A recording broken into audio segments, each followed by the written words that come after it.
नाज़रीन, straight of Hormuz को Iran बंद करने जा रहा है। ये अब तक की मेगा डेवलपमेंट सामने आ रही है।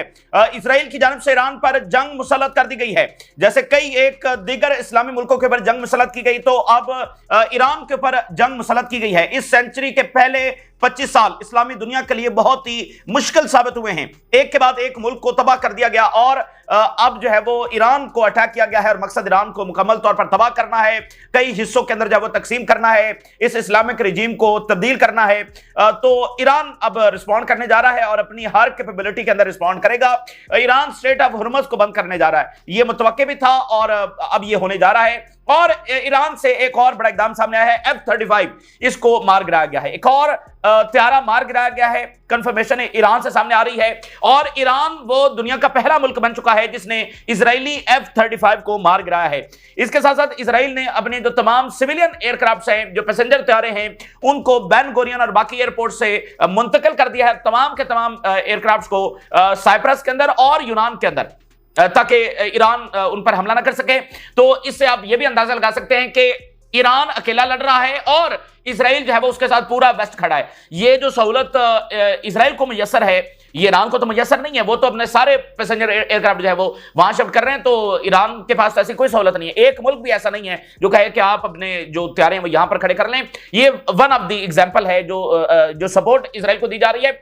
और देखिए, ये जो इजराइल ने गजा के ऊपर 20 महीनों से वो बॉम्बिंग कर रहा है, फिर लेबनान, शाम, ये सारा, अगर वेस्ट से कंटिन्यूअसली वेपन जब सप्लाई ना हो रहा होता तो इजराइल के पास इतना वेपन नहीं था कि वो यहां इतनी जंगें करता और अब ईरान के ऊपर भी आकर अटैक करता। आपको याद है कोई एक साल कबल जो है वो जब एक बाइडेन की जानिब से इनको अप्रूवल दिया गया था कि बहुत बड़ी तादाद के अंदर F-35 इनको मजीद अप्रूव किए गए थे, तो उस वक्त भी हमने इस बात के ऊपर निशानदेही की थी कि ये जंगी त्यारे जो हैं वो गजा के लिए नहीं आ रहे हैं, ये अल्टीमेटली ईरान के लिए आ रहे हैं। तो उन्होंने जो असलहा की सप्लाई है वो मेंटेन रखी। बरतानिया, जर्मनी, अमेरिका, इन तमाम मुल्कों से असलहा जो है वो मुसलसल आता रहा है, क्योंकि अल्टीमेट जो जंग करना थी वो ईरान के साथ करना थी। तो उधर इजराइल है और पीछे ये तमाम ममालिक खड़े हैं जहां से असलहा आ रहा है, और इधर फिलहाल इकलौता ईरान है। वर्ल्ड जो गैस और ऑयल मार्केट है उसके अंदर तूफान आने वाला है। कल पहला दिन था और जंग का पहला दिन, और जिसमें सबसे ज्यादा उसमें राइज देखा गया ऑयल प्राइसेस के अंदर। अब स्ट्रेट ऑफ हुर्मुज़ अगर बंद होने जा रहा है और जंग मजीद एस्केलेट कर रही है तो दुनिया की ऑयल और गैस मार्केट के अंदर एक तूफान आने वाला है और दुनिया की जो इकोनॉमी है वो डैमेज होने जा रही है।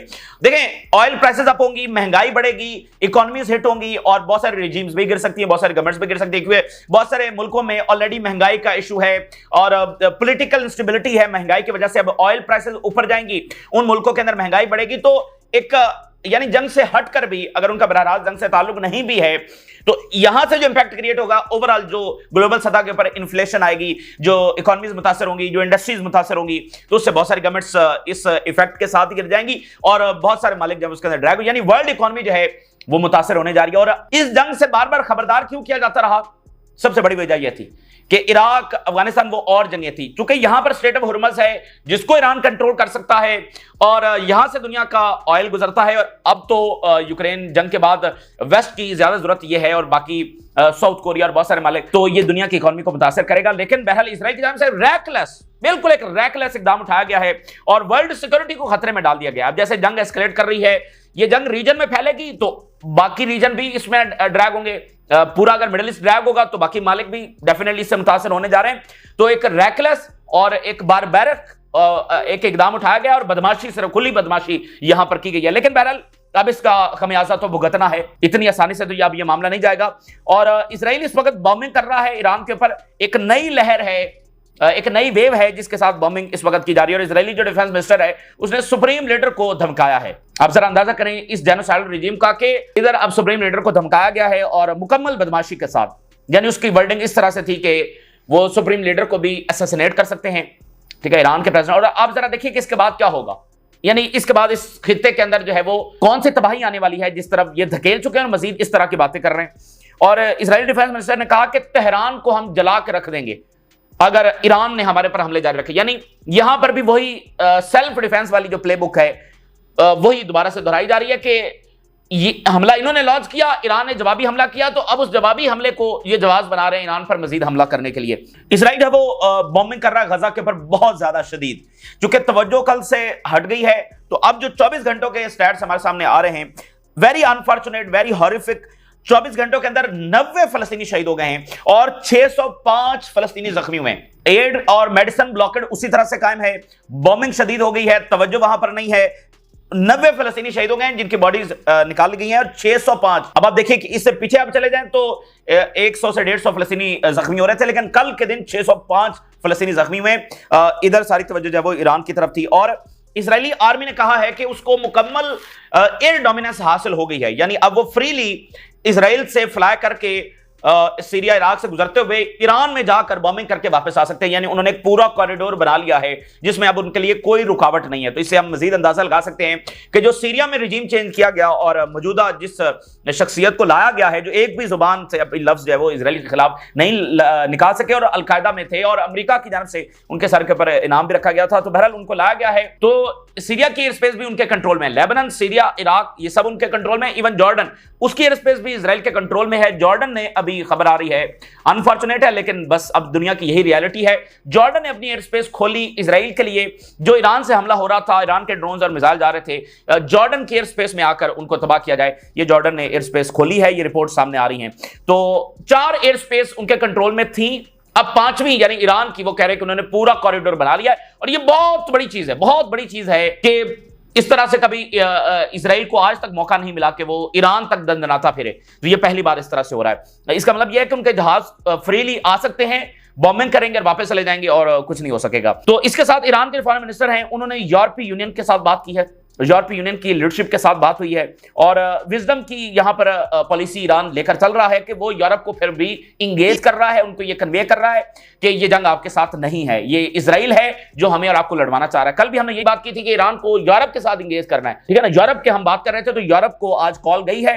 यूरोप कितना कन्विंस होगा, यूरोप क्या करेगा, वो एक अलग बात है, लेकिन बहरहाल ये वो फ्रंट है जिस पर मुसलसल इंगेज करते रहना है, आर्ग्यू करते रहना है, उनके साथ टॉक्स करते रहना है। फॉरेन मिनिस्टर का काम यही है, तो वो ये करते रहें, बाकी मिलिट्री जो है वो अपनी जंग लड़ती रहेगी।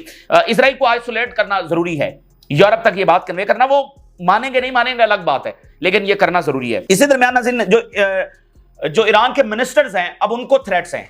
पहले मिलिट्री लीडरशिप शहीद हुई है, अब पॉलिटिकल लीडरशिप जो है वो खतरे में है, उनको असैसिनेट किया जा सकता है क्योंकि मुसाद के लोग और CIA ये सब वहां पर मौजूद हैं।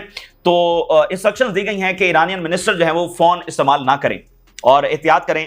तो अब पॉलिटिकल लीडरशिप को जो है वो निशाना बनाया जा सकता है। अच्छा, अब खबर यह है कि इजराइल जो है वो फेल हुआ है न्यूक्लियर को डिस्ट्रॉय करने में, यानी इजराइल और अमेरिका अभी तक ये क्लेम नहीं कर सके कि ईरान का न्यूक्लियर प्रोग्राम मुकम्मल डिस्ट्रॉय हो गया है। और अगर आपको याद होगा, ये बात उस वक्त भी हम डिस्कस कर रहे थे कि क्या इजराइल के पास ये कैपेबिलिटी है कि वो ईरान का न्यूक्लियर प्रोग्राम तबाह कर सके। मकसद हमले का ये होगा कि अमेरिका को अल्टीमेटली ड्रैग किया जाए, क्योंकि अमेरिका के पास वो स्ट्रेटेजिक बॉम्बर्स हैं, वो बंकर बस्टर बॉम्ब है जो उन्होंने स्पेसिफिकली ईरान के लिए बनाया है। तो मकसद है कि अमेरिका को वहां पर ड्रैग करना है। तो जैसे डिप्लोमेसी का 1-2 महीने का रास्ता लिया गया इजरायली हमले के जवाब बनाने के लिए, तो अब ये वाले हमले जो हैं ये अगला जवाब है अमेरिका की बॉम्बिंग करवाने के लिए। और इस वक्त सबसे ज्यादा बात यही चल रही है, क्या ईरान अमेरिकन बेसिस के ऊपर हमला करने जा रहा है, क्या ईरान, यानी वो अमेरिका को पूरी तरह से ड्रैग करने का मामला है। अमेरिका खुद उसके लिए रास्ता जो वो फ्राहम कर रहा है, लेकिन अभी तक न्यूक्लियर प्रोग्राम तबाह नहीं हो सका। तो अगर ईरान बिलफर्ज अगर इतना करीब था कि वो विद इन डेज न्यूक्लियर बना सकते हैं, तो फिर क्या होगा अगर ईरान ने न्यूक्लियर बना लिया, तो फिर उसका नतीजा क्या निकलेगा। तो इजराइल जो है वो इस वक्त प्रवोक कर रहा है ईरान को कि वो इधर अमेरिकन बेसिस के ऊपर पहल करे, जो कि ईरान को नहीं करनी है। और ईरान इस बात को भी समझता है कि उसने पहल अमेरिकन बेसिस के ऊपर नहीं करनी है। फिलहाल तो इजराइल में बहुत सारे टारगेट बैंक्स हैं, वहां उनको निशाना बनाएं, तो लेकिन ये यहां पर प्रवोक जो है वो बहुत ज्यादा कर रहे हैं। अच्छा, तो न्यूक्लियर प्रोग्राम अभी तबाह नहीं हुआ है, और अगर वो न्यूक्लियर बनाने में कामयाब हो जाते हैं तो फिर तमाम जो कैलकुलेशंस है इजराइल की वो उल्टी पड़ जाएंगी, और फिर इस तरह से इजराइल जो है वो दंदनाता नहीं फिरेगा। मैं आपके सामने पहली हेडलाइन रखता हूं, पीपी एस्कोबार जो कि इंटरनेशनल एनालिस्ट हैं, फेमस हैं, और इनके पहले भी तज्जिया आपके सामने हम रखते रहे। ईरान का जो हमला हुआ है कल रात और फिर आज सुबह तक जारी रहा, उसके बारे में ये क्या कहते हैं, ये मैं एक एनालिसिस आपके सामने रखता हूं, और आलमी सतह पर इसको इसी अंदाज के अंदर देखा जा रहा है। Pepe Escobar, Iran response turned the chess board upside down, यानी कि इजराइल ने हमला किया और इजराइल ने जश्न मनाया और वो वेलिंग वॉल पे गया, और अमेरिका ने कहा क्या जबरदस्त हमला है, ट्रंप ने क्या एक्सीलेंट हमला है, ईरान को ह्यूमिलिएट किया गया, सारा कुछ हुआ। लेकिन ईरान ने जब हमला कर दिया है, पहला ही जो हमला किया उन्होंने 6 वेव्स के अंदर, तो उन्होंने चेस बोर्ड को अपसाइड डाउन कर दिया, यानी पांसा पलट के रख दिया पूरी तरह से।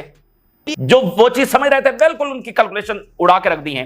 The circus ring master is naked and unmasked. America की बात हो रही है कि असल में रिंग मास्टर तो वो है सर्कस का, तो उसको भी नेकेड किया है और अनमास्क्ड किया है। Two proxy wars against Russia and against Iran, दो प्रॉक्सी जंगे रशिया के खिलाफ। फ्रंट लाइन पर कौन है? न्यू नाजीज इन कीव, यानी रशिया के खिलाफ यूक्रेन के जरिए proxy war, and genocidal regime in Tel Aviv, इसके जरिए proxy war against Iran. All part of a large war against BRICS, और ओवरऑल ये प्रॉक्सी वॉर है against BRICS. Narcissus these are now your Wars. तो ये जबरदस्त analysis है कि ईरान ने जो पहला हमला किया है उसने बताया है कि वो क्या पावर रखता है और ये जंग कितनी महंगी पड़ सकती है। तो अगर ऊपर वाले की नुसरत शामिल रही तो आप देखेंगे कि ये वॉर मशीन जो है ईरान के हाथों इसका इख्तिताम होगा, और जिस तरह से इसने एक के बाद एक मुल्क को तबाह किया है उस सब का बदला भी ईरान ही के हाथों लिया जाएगा अगर ऊपर वाले की मदद हासिल हुई। वगरना अगर ईरान नहीं रोक सका तो फिर ये पूरे रीजन के अंदर मजीद दंदनाते फिरेंगे। चाइना ने ये स्टेटमेंट जारी किया कि इजराइल ने तमाम रेड लाइंस क्रॉस कर दी हैं। चाइना की स्टेटमेंट आ रही है कि इजराइल ने तमाम रेड लाइंस क्रॉस कर दी हैं। देखिए चाइना की पॉलिसी क्या है? चाइना की पॉलिसी ये रही है कि उन्होंने किसी जंग के अंदर ड्रैग नहीं होना है। इस वक्त अगर आप देखें तो एक ही ग्लोबल पावर है जो किसी भी जंग के अंदर ड्रैग नहीं है, और वो चाइना है। और जब आप जंगों के ड्रैग नहीं होते हैं तो देखें बाकी दुनिया जो ड्रेन हो रही है जंगों की वजह से, उनकी इकॉनमी उनके वो डैमेज होते चले जा रहे हैं। जैसे अमेरिका पर सबसे ज्यादा कर्जा, तो अब दुनिया जंगों में रहेगी तो चाइना को फायदा होगा, और अमेरिका भी बाकी जगहों पर ड्रैग रहेगा। मतलब ये फायदा से मुराद ये है कि वो खुद जंगे कर रहे हैं, चाइना ने नहीं कहा उनको जाकर जंगे करें। लेकिन अब जो ईरान के खिलाफ जंग की जा रही है वो अल्टीमेटली ब्रिक्स के खिलाफ जंग है, वो अल्टीमेटली चाइना के खिलाफ जंग है। आज वो ईरान को तबाह करेंगे, अगला निशाना चाइना का कोई और इत्तेहादी होगा, और 10 साल के बाद चाइना होगा, या 4 साल के बाद, या 2 साल के बाद। तो अब चाइना को फैसला करना है कि क्या वो वही पॉलिसी जारी रखेगा जो उसकी है, या अब वो वक्त आ गया है कि वो अब इस पॉलिसी को जो है वो बदले, अपने इंटरेस्ट को बचाना है। क्योंकि असल ये जंग चीन और ब्रिक्स के खिलाफ है। तो चाइना जो है वो वाइटल कार्ड होगा, वो किस हद तक ईरान के साथ खड़ा होता है ये बहुत ही फैसलाकुन होगा। अच्छा, इजराइल के जो हमले हो रहे हैं उनकी हेडलाइंस मैं आपके सामने रखता हूं। ईरान ने हमला किया, एक नए वेव के नए एग्रेशन के साथ इजराइल ने अटैक किया ईरान के ऊपर। फिर एक और एग्रेशन, एक नई वेव जो है वो अब दोबारा से लॉन्च की गई है। इसके अंदर कई प्रोविंसेस वो अंडर अटैक आए हैं, कई बेसिस, न्यूक्लियर साइंटिस्ट उनको निशाना बनाया गया, न्यूक्लियर जो साइट्स हैं उनको एक बार फिर निशाना बनाया गया है। और ये जो असैसिनेशंस है ना, हम देखते हैं कि सबसे ज्यादा इजराइल ही असैसिनेट करता है। और ये कितना बर्बरक है, यानी आर्मी चीफ की बेटी शहीद हो गई, हंड्रेड्स ऑफ दीगर सिविलियंस जब वो शहीद और जख्मी हो गए, और न्यूक्लियर साइंटिस्ट को शहीद कर दिया गया। तो ये जुल्म की इंतहा है। और ये क्या है? देखिए इजराइल के पास चूंकि एयरफोर्स है, इजराइल के पास चूंकि CIA है, बस यही है। अगर किसी और मुल्क, मिसाल के तौर पर ईरान के पास भी जदीद जंगी तैयारे हों तो इनको नहीं पता कि इजरायली कमांडर्स कहां पर बैठते हैं। ये पता लगाना मुश्किल है कि नेतन्याहू का बंकर यरूशलेम के अंदर कहां पर है। ये कोई मुश्किल काम नहीं है, ये बाकी भी कर सकते हैं। लेकिन मसला सिर्फ ये है कि उनके पास एयरफोर्स है और उसकी वजह से वो ह्यूमिलिएट करते हैं और दंदनाते फिरते हैं। ईरान ने जो अटैक किया है, इनकी डिफेंस मिनिस्ट्री के बिल्कुल चंद मीटर के फासले के ऊपर वो मिसाइल आकर गिरा है उस मेन बिल्डिंग से। और फॉक्स न्यूज का जो नुमाइंदा वहां पर रिपोर्ट कर रहा था और फिर फौरन तौर पर उसको वहां से हटा दिया गया। लेकिन चूंकि वो लाइव चल रहा था तो दुनिया ने देख लिया, बिल्कुल चंद मीटर। तो इसका मतलब प्रेसिजन तो ईरान ने कुछ ना कुछ हासिल कर ली है। हो सकता है अगला हमला जिसमें वो कह रहे हैं 2000 मिसाइल दागेंगे तो वो डिफेंस मिनिस्ट्री को भी जाकर हिट कर सके। तो हेडलाइंस मैं आपके सामने रखने जा रहा हूं। और वो कह रहे हैं कि जो फोर्डो न्यूक्लियर प्लांट है इसको अटैक किया गया है। इसके अलावा अकार फैक्ट्री जो है लोरिस्तान प्रोविंस वेस्टर्न ईरान के अंदर, उसको हिट किया गया है। और ये बात इंपॉर्टेंट है, वो कह रहे हैं कि we created a freedom of action in the air in Tehran for the very first time in history. जब से ये इस्लामिक रिजीम आई है, इजराइल को ईरान की एयर स्पेस के अंदर ये डोमिनेंस हासिल हुई है। ये कोई छोटा वाकया नहीं है। और यही होता है, यानी इराक में पैटर्न देखें तो अमेरिका ने उसकी पूरी एयर स्पेस को कंट्रोल कर लिया था, और यहां ईरान की एयर स्पेस को इन्होंने दावा कर रहे हैं कि अब हम फ्रीडम है, हमें हम बॉम्बिंग करें। The Israeli air force efforts have led to the establishment of safe corridor to Tehran and it is now possible to operate there freely. यानी हमने एक ऐसा कॉरिडोर क्रिएट कर लिया है कि हमारे जहाज उड़ेंगे और तेहरान पर बॉम्बिंग करेंगे, बाकी ईरान पर करेंगे और वापस आ जाएंगे। मतलब एक वो हमने कॉरिडोर जो है वो क्रिएट कर लिया है, इसमें हमें कोई रुकावट नहीं है। तो तमाम एयर स्पेस उन्होंने अपने कब्जे के अंदर ले ली है। फिर वो कह रहे हैं कि डजन्स ऑफ जो मिसाइल लॉन्चर्स है ईरान में, उसको हिट किया गया है। और वो क्यों किया जा रहा है, स्ट्रेटजी मैंने आपको समझा दी है। क्योंकि ईरान ने एक बहुत डिस्ट्रक्टिव हमला करना है, मजीद करने हैं और बड़ी तबाही इजराइल के अंदर लानी है, यही एक रास्ता है। तो इजराइल ज्यादा से ज्यादा ईरान की जो ऑफेंसिव कैपेबिलिटीज हैं उसको डिस्ट्रॉय करने की कोशिश कर रहा है। फिर नुजा एयरबेस है, इसको अटैक किया गया है, 2 इजरायली मिसाइल यहां पर आकर टकराए हैं। फिर 3 मेंबर जो IRGC के हैं उनको जंजान प्रोविंस के अंदर शहीद किया गया है। और तबरेज जो रिफाइनरी है, पिछली वीडियो में हमने आपको बताया कि ऑयल रिफाइनरी अगला टारगेट होगा, ऑयल इंफ्रास्ट्रक्चर। तो अब तबरेज से ये इजराइल ये दावा कर रहा है कि वहां पर उन्होंने पहला ऑयल इंफ्रास्ट्रक्चर जब उसको हिट किया है। और इसके अलावा सेंट्रल प्रोविंस के अंदर 2 जो सोल्जर्स हैं वो शहीद हुए हैं। और इजरायली आर्मी कह रही है कि अब हमारा primary target of war Iran है, गाजा स्कैंडरी। लेकिन स्कैंडरी भी कितना, मैंने आपको बताया कि 605 फलस्तीनी कल वहां पर जख्मी हुए हैं और बॉम्बिंग बहुत शदीद हो रही है और वहां पर तवज्जो भी ज्यादा नहीं है। 9 ईरानियन न्यूक्लियर साइंटिस्ट शहीद हो गए, 6 कल हुए थे, 3 बताया जा रहा है कि मजीद उनको हिट किया गया है। 9 टॉप जो न्यूक्लियर साइंटिस्ट हैं वो शहीद हो गए हैं। और इजराइल ये दावा कर रहा है कि जो टॉप न्यूक्लियर साइंटिस्ट थे वो सारे शहीद हो गए हैं और अब ईरान आसानी से न्यूक्लियर नहीं बना सकता, ये इजराइल का दावा है। और इजराइल जो डिफेंस मिनिस्टर है उसकी जरा धमकी देखिए, if Khamenei continue to launch rockets at the Israeli home front Tehran will burn. और इसी बात को फिर बाकी media, defence minister threaten Iran supreme leader Ali Khamenei. अब आप जरा अंदाजा करें ना कि अगर हमारे ऊपर हमला हुआ तो फिर हम तेहरान को जला के रख देंगे, यानी वो इस सेल्फ डिफेंस वाली बात। और इनकी जुबान चेक करें और इनकी बदमाशी चेक करें, एक जेनोसाइडल रिजीम वो अब इस तरह से धमका रही है। और क्यों ना करे, कल मैक्रोन ने कहा कि इजराइल को सेल्फ डिफेंस का हक हासिल है।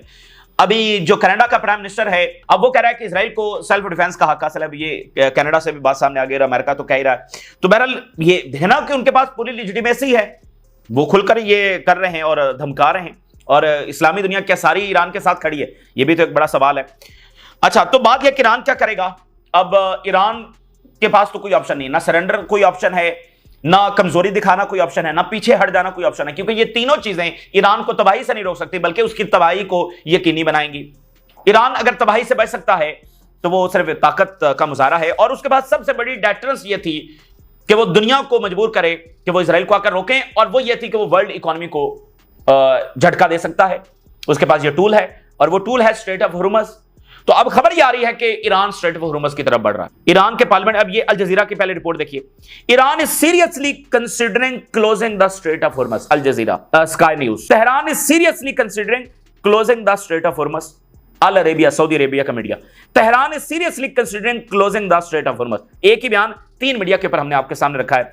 और सैयद मोहम्मद मरांडी जो कि बहुत करीब हैं सुप्रीम लीडर के भी और वहां के फेमस प्रोफेसर हैं, be prepared, the global oil and gas markets में सून सर्ज ड्रामेटिकली। ये बहरहाल वो सबसे बड़ा झटका होगा जो ईरान दे सकता है और make them regrettable of their decisions. Iran ने बस ये करके दिखाना है। तो अगर वर्ल्ड इकोनॉमी को झटका लगता है तो सुरवार कौन है? और इजराइल ने ग्लोबल इकोनॉमी और वर्ल्ड सिक्योरिटी को खतरे के अंदर डाल दिया। ईरान अपना दिफा करेगा हर अपनी ताकत के साथ और हर उस टूल के साथ जो ईरान के पास मौजूद है। ईरान ने F-35 मार गिराया और पहला मुल्क बन गया है जिसने F-35 मार गिराया। इजराइल अभी भी इसको डिनाई कर रहा है, लेकिन ईरान से कंफर्मेशन आ रही है। प्रेस टीवी, ईरान का media, Iran becomes first country to shoot down 5th generation F-35 fighter jets belonging to Israel. Our forces targeted F-35 fighter jet in the west of the country and the pilot ejected. ये अब Iranian army और अल जजीरा report कर रहा है, यानी वहां से मुकम्मल कंफर्मेशन है। ये तो बहुत बड़ी बात है कि F-35 को मार गिराया गया है। और अगली बात सुनिए, Iran finalize domestic readiness to resume operation on Israel. बड़े ऑपरेशन, बड़े अटैक्स करने जा रहा है। जब हम बात कर रहे हैं इस वक्त भी हो सकते हैं, अगले घंटों में भी, आज रात एक बार फिर इजराइल पर भारी हो सकती है। कल अमेरिकी एम्बेसडर ने कहा कि 5 बार उसको शेल्टर में जाना पड़ा, तो ये रात भी बड़ी भारी हो सकती है। The airport will be closed until further notice. Ben Gurion airport मुकम्मल बंद कर दिया गया। तमाम सिविलियन एयरक्राफ्ट साइप्रस, ग्रीस और अमेरिका शिफ्ट कर दिए गए। तमाम passenger aircraft, civilian aircraft. Today Tel Aviv is set to be hit with 1.5 ton caliber missiles. Yesterday strike was with Imad missiles. वो कह रहे हैं कल इमाद मिसाइल्स हमने इस्तेमाल किए थे और आज खैबर मिसाइल इस्तेमाल करेंगे। और इनका जो एक्सप्लोसिव है 1.5 टन है और will be walk in the park for Tel Aviv settlers compared to today। मतलब ये वो नहीं होगा कि इराक में बस तबाही मचा दी और शाम में मचा दी, खमियाजा भुगतना पड़ेगा। और मैं आपको बता दूं, अगर ईरान इन हमलों को सस्टेन कर गया तो यह कॉलोनी फारिग है। ठीक है ना, ये आगे नहीं बढ़ सकेगी और हमेशा हमेशा के लिए ये वॉर मशीन फारिग हो जाएगी, दोबारा किसी पर हमला करने की जरूरत नहीं कर सकेगी। ये ट्रंप जिस दिन अपनी फौजें ईरान में उतारेगा ना, उस दिन भी पता चल जाएगा। फिलहाल तो वो ये सारी हैबत अपनी एयरफोर्स के जरिए दिखा रहे हैं ना, जिस दिन अपनी फौजें उतारेंगे उस दिन भी पता लग जाएगा। और अगर ईरान ये हमले सस्टेन कर सका तो इस वॉर मशीनरी का खात्मा हो जाएगा। अच्छा जी, आगे देखें तो इजराइल ने अपनी इलीट और रिजर्व यूनिट जो हैं वो मुख्तलिफ जगहों पर डिप्लॉय कर दिए हैं, तल अवीव आगे पीछे रेस्क्यू मिशंस के लिए। मैस कैजुअलिटीज का खतरा है। और ईरानियन जनरल ने कहा कि कल रात जो हमला हुआ है 3 बेसेस हमने डिस्ट्रॉय किए हैं, लेकिन चूंकि सेंसरशिप है तो इजराइल बता नहीं रहा, लेकिन ईरानियन जनरल ने कहा कि हमने 3 बेसेस हिट किए हैं। नेवतम F-35 वाली जो बेस है, तेल नौफ है, उवेदा एयरबेस है, इसको हमने हिट किया है।